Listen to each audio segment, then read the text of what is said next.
They don't shout. They don't argue. They don't give warnings. One day, they're simply not there anymore. And that's what makes this so hard to understand. Because when you're dealing with an empath, you're not dealing with someone weak or naive. You're dealing with someone who has been quietly noticing everything the whole time. Every inconsistency, every change in your tone, every moment your actions didn't line up with your words. Most people assume empaths are easy to influence or mislead, but what they don't see is that there's a limit, a point you don't notice when you cross it. And once you do, there's no discussion, no explanation that brings them back, no second chance waiting on the other side. What usually breaks the connection is emotional inconsistency, and people often don't even realize they're doing it. One day you're warm, present, and engaged. The next day you're distant, distracted, or emotionally unavailable without saying why. To most people, that seems normal, but to an empath, it stands out immediately. They don't just listen to your words, they read patterns, they feel shifts, they pick up on emotional rhythm. So when your energy doesn't match what you're saying, it creates internal alert signals for them. It makes them question what changed, and more importantly, whether they can safely stay emotionally open with you. Empaths need emotional clarity. They look for alignment between expression and truth. So when you say everything is fine, but your tone, your attention, or your behavior says something different, they don't ignore it. They take it in deeply. And over time, these small mismatches don't disappear, they build up. What starts as small confusion turns into a pattern they can't unsee. They replay conversations in their mind, they revisit moments. They start noticing things that others would dismiss. This isn't overthinking for them, it feels like collecting emotional evidence. And even then, they usually don't confront right away. They don't rush into arguments or demand answers. Instead, they observe quietly. They give space. They wait to see if things naturally correct themselves or if the same pattern continues. But during that silence, something important is already happening inside them. They are slowly pulling back, not out of anger, but out of protection, because emotional unpredictability doesn't feel safe to them. It creates instability they can't stay relaxed in. If the inconsistency continues, trust doesn't break loudly, it fades quietly. You might not notice anything dramatic from the outside, no fight, no confrontation, no clear ending, but internally, their connection to you is already changing. Their energy starts to withdraw, their emotional investment lowers, they care a little less each time something doesn't align. And the most difficult part is that none of this is openly communicated. From your side, it might look like they're just becoming distant or losing interest for no reason. But from their side, they are responding to a pattern that has been repeating for a long time. When someone shows emotional inconsistency repeatedly, it teaches an empath that what feels real today may not be real tomorrow. And for someone who feels deeply, that kind of uncertainty becomes exhausting over time. They don't want to keep adjusting to emotional shifts that are never explained. They don't want to keep decoding mixed signals just to feel secure. Eventually, something inside them reaches a limit, and that shift doesn't come from one big event. It comes from many small ones adding up. Each inconsistency adds weight until the connection no longer feels sustainable. At that point, the decision they make is not emotional or impulsive. It becomes clear and final. They stop trying to fix it. They stop trying to understand it. They stop trying to hold on to something that keeps feeling unstable. When that happens, what looks like sudden disappearance is actually the result of a long internal process. They have already been letting go quietly long before you notice anything has changed. And repeated boundary crossing works in a similar way. The first time it happens, they notice it immediately. But they usually don't react in a dramatic way. They don't explode. They don't create conflict. They don't rush to punish. Sometimes they won't even mention it. But that's exactly where most people misunderstand them. Just because an empath doesn't react doesn't mean they didn't feel it. They felt everything. They just chose silence over confrontation. In their mind, silence is not acceptance, it's observation. It's giving you space to correct yourself without being pushed. This is where their quiet evaluation begins. They don't rush to conclusions.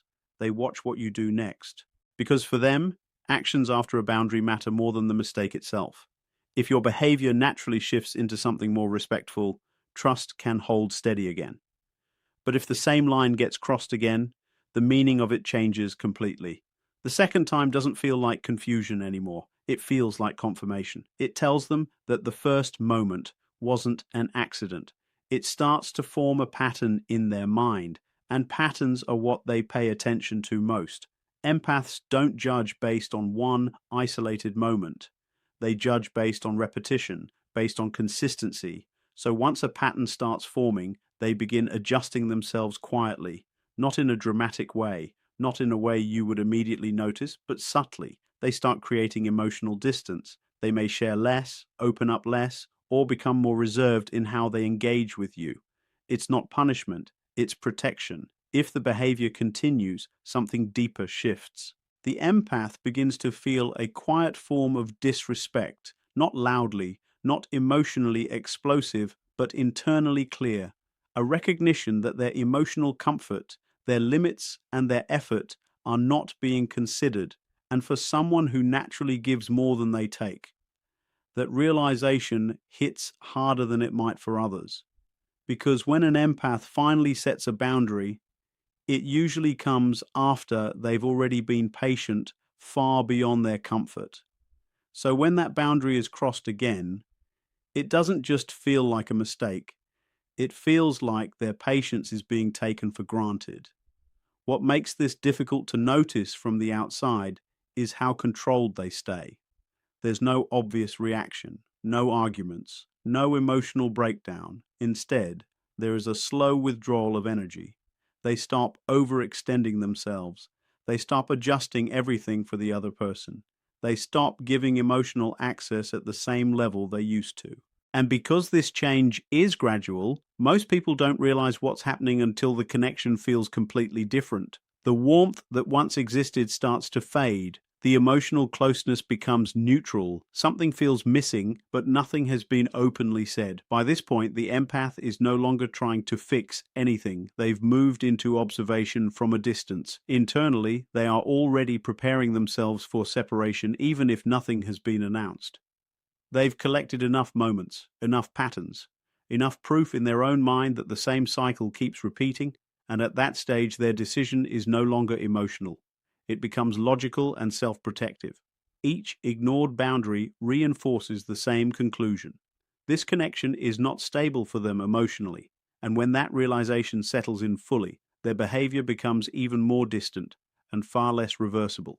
They begin to reclaim their space in quiet ways. Less availability, less responsiveness, less emotional investment, and they stop explaining themselves because, from their point of view, understanding should have already happened through experience.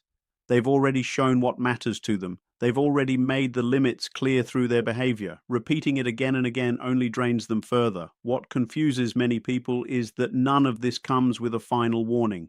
There is no dramatic ending conversation, no clear "this is your last chance." Empaths don't operate through ultimatums. They operate through observation, accumulation, and internal decision-making. So by the time the other person realizes something has changed, the empath has already moved through every stage quietly. Evaluation, disappointment, emotional withdrawal, detachment. And when the final separation happens, it doesn't come from anger. It comes from clarity. A clear understanding that staying means repeating the same emotional pattern, and that pattern no longer aligns with their sense of self-respect.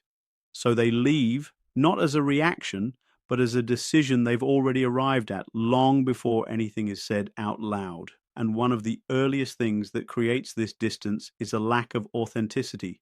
An empath can sense it quickly, even when everyone else believes everything is fine. It's not about catching lies or obvious deception. It's about noticing small mismatches, when words don't fully match tone, when expressions feel slightly forced, when agreement doesn't feel natural. They begin to question what is real and what is being performed, because for them, authenticity is the base of trust. And when that base starts to weaken, everything built on it starts to feel uncertain. At first, they don't rush to conclusions. They try to allow space for things to realign. They may think you're holding back because of stress, uncertainty, or timing. Empaths don't immediately assume the worst in people. They understand that humans are layered, and not everything is always openly expressed. So instead of judging quickly, they observe. They look for consistency over time. They pay attention to whether your behavior stabilizes or keeps shifting depending on the situation. They notice whether there are moments where your natural self shows through or whether everything feels adjusted and controlled. But if that lack of authenticity continues, something begins to change internally. Not because they've decided to reject you, but because they can't fully connect to something that doesn't feel real to them. They might still talk to you, they might still respond and stay present in conversations, but the depth is no longer the same. The openness that once existed starts to close slowly. They begin sharing less of themselves because the connection no longer feels mutual in its honesty, and without that sense of realness on both sides, the relationship starts to feel emotionally uneven, almost like they're engaging with a version of you rather than who you actually are. One important thing to understand is that empaths don't rely on obvious proof in the way most people do. They don't need clear evidence laid out for them to sense that something is off. They pick up on emotional inconsistencies quickly, often before anything is ever spoken out loud. So when authenticity is missing, they don't wait for a big moment to confirm it.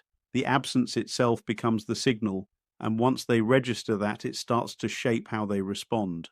Their engagement becomes more controlled, less emotional, less invested, not in an obvious or dramatic way, but in subtle shifts that gradually change the dynamic. At some point, they stop trying to figure out why the authenticity is missing. Early on, they may have tried to understand it, explain it, or even question their own perception, but as the pattern continues, that effort fades. It turns into acceptance. Not acceptance of something they agree with, but acceptance of what is consistently being shown. And once that happens, the need to keep analyzing disappears. The connection no longer feels like a space of genuine exchange. It starts to feel surface level. And for someone who values emotional truth deeply, that kind of connection can't stay alive in the same way. So without confrontation, without explanations, without dramatic endings, they begin to step back, quietly, gradually, completely. Another shift that often goes unnoticed is emotional exhaustion without balance. At first, an empath gives naturally. They don't calculate effort or keep track of emotional investment. They listen deeply. They show up fully. They make space for other people's emotions without hesitation. In the beginning, there's no sense of imbalance because they are focused on connection itself, not measurement. But over time, a pattern starts to form. The conversations begin to revolve more around the other person, their stress, their problems, their emotions, and the empath slowly becomes the one who holds emotional weight for both sides. At first, this doesn't feel like a problem to them. Supporting others is something they naturally do. They believe balance will eventually appear on its own, but what they start to notice is that it doesn't. The support they give rarely returns in the same depth. When they share something personal, the response can feel brief, distracted, or quickly redirected elsewhere. But to an empath, these small moments still carry real weight. Over time, they start to represent something bigger than just isolated interactions. They point to a growing lack of emotional balance that becomes harder to ignore. As this continues, the empath doesn't experience it all at once. It builds gradually. A slow kind of emotional fatigue develops from always being the one who holds space without feeling held in return. And even if the other person doesn't recognize it, the empath begins to feel the imbalance clearly. Because of their patient nature, they usually don't pull away immediately. They try to give more room, they try to understand. Sometimes they even explain it to themselves in softer ways, convincing themselves that the other person may simply not realize the impact of their behavior. But during this stage, something important begins to shift internally. They become more conscious of the energy exchange. They start noticing how they feel after each interaction. Instead of feeling emotionally filled, they feel depleted. Instead of feeling connected, they feel heavier. That awareness doesn't always turn into confrontation. In many cases, it turns into adjustment, quiet, subtle adjustment. They begin conserving themselves without announcing it. Slower replies, less emotional depth in conversations, slight distance that isn't immediately obvious, but still real.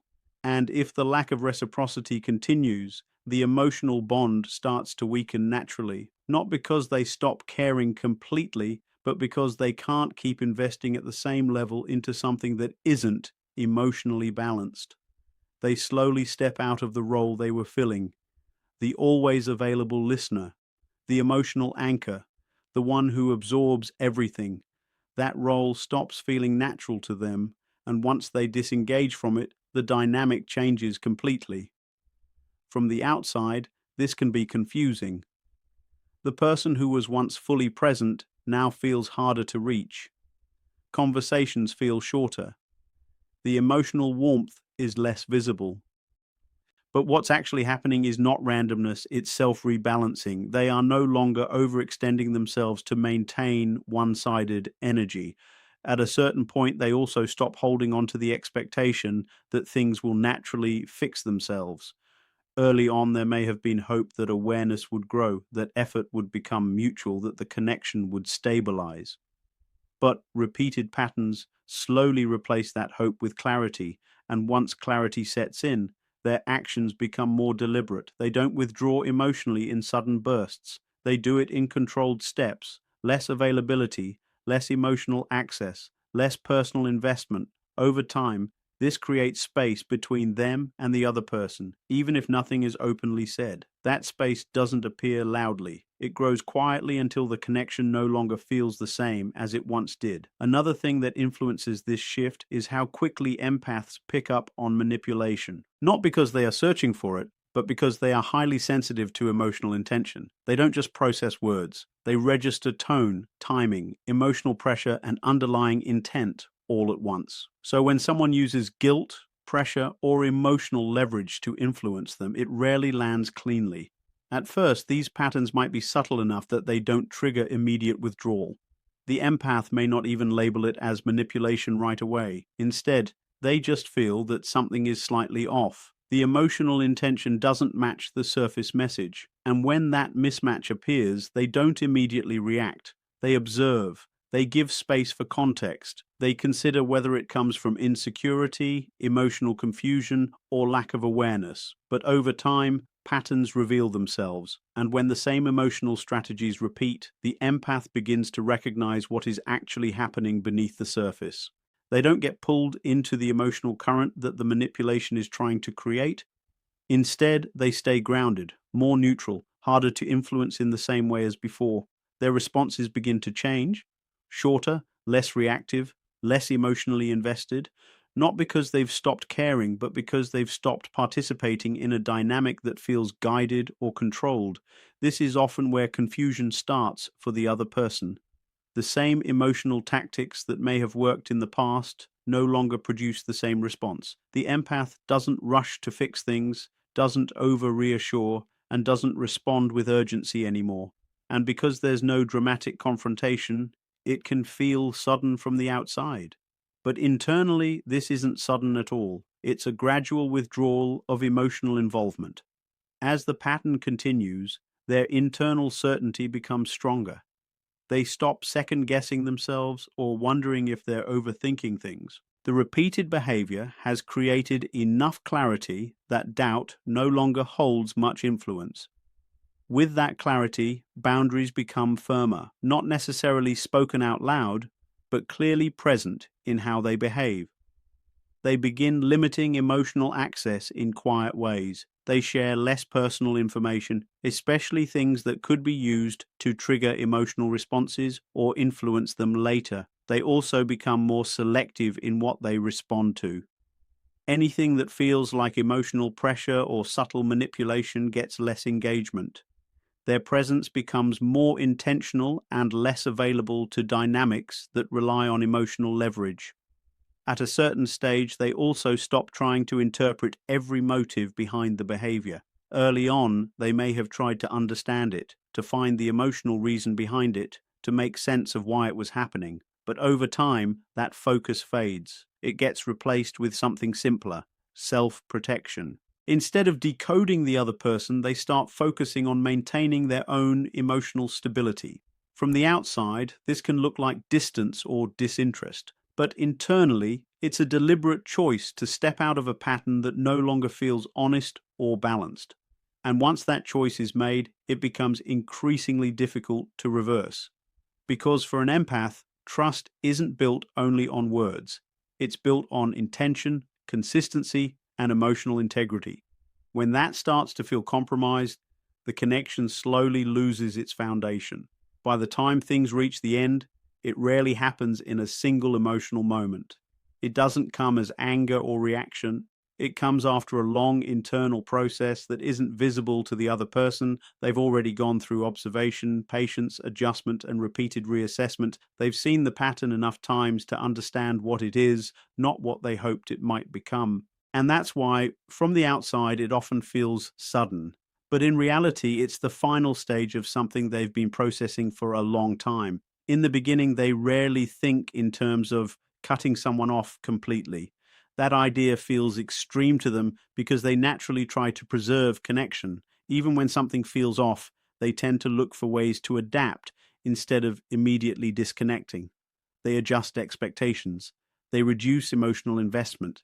They try to find a version of the connection that feels manageable instead of abandoning it right away. That's also why they often stay longer than most people would in similar situations. Not because they don't notice what's happening, but because they keep trying to understand it and give space for change. But as the pattern repeats, their perception shifts. It stops being about isolated incidents and starts becoming about consistency, a stable pattern that doesn't align with emotional safety or mutual effort. And once that realization settles in, their thinking changes. They stop asking whether things might improve and start accepting that what they're seeing is what will likely continue. That shift from hope to acceptance is quiet, but it changes everything. From there, detachment becomes more noticeable, not in a dramatic way, but in how emotionally present they are. They may still interact, still respond, still participate on the surface, but the depth is no longer the same. It has already started to recede. And what's important is that this withdrawal isn't emotional chaos. It's controlled, it's intentional. They're not reacting impulsively. They're gradually creating emotional distance so that when they fully step away, it comes from clarity, not confusion or overwhelm.